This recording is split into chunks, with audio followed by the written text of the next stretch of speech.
मिरु दुलाराय बर' फरायसा आफादनिफ्राय बावैसो जानानै थांनाय जे गान्धी जयन्तीजों लोगोसे बड'फा गेजेरथियारि सोलायनाय मावथांखि बेनि दारै जोङो आन्डार 13 जे फुटबल बादायलायनाय बेयो 2 तारिखआव जादोंमोन आरो बेयो गाबोननिफ्राय जे 13 तारिख अक्ट'बर बेनिफ्राय बे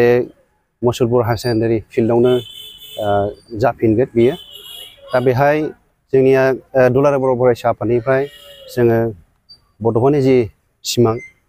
बेखौ जोङो जाफुंसार होनांगौनि थाखाय जोङो बेखौ बे खेलखौ थामथि खेब जे बियो बादायलायनाया जागोन आरो बियो मोननै जनाव जानो थांगासिनो दङ मोनसे बाक्सा जन आरो मोनसेया बिश्वनाथ जनाव दा गाबोननिफ्राय जि जागोन बेहाय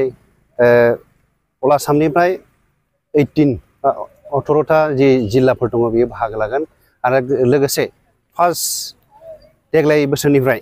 जे हिन्जावसाफोरनि जे आन्डार 13 बे खेलाबो जागायजेनगोन बेबो मोननै जनावनो जे मुसलपुर हायार सेकेन्डारि बाक्सायाव बे जागायगोन आरो लोगोसे बिश्वनाथ जिल्लानि बिश्वनाथाव जागायगोन दा बियो मोननैबो जि बयस एन्ड गार्लस बिथांमोना जाहाथे मोजाङै गेलेनानै दिन्थिनो हागोन आरो लोगोसे जोबथा फाइनाल खेला नैबे बाक्सा जिल्लानि जे मुसलपुर हायार सेकेन्डारि बेहायनो जागोन दा बेनिखायनो जोङो हास्थायदों जे दुलाराय बर' फरायसा आफादनिफ्राय जिखिनि ओनसोलनि रायजो राजाफोर दङ बिथांमोना लैहोर लैहोर बाहागो लाफैयो जाहाथे नायफैयो आरो जोंनि बे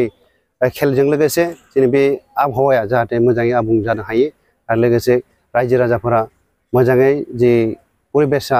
जे जाहाथे मोजां फैयो आं बेखौनो हास्थायदों आरो लोगोसे बाक्सा जिल्लानिफ्राय जि बिथांमोना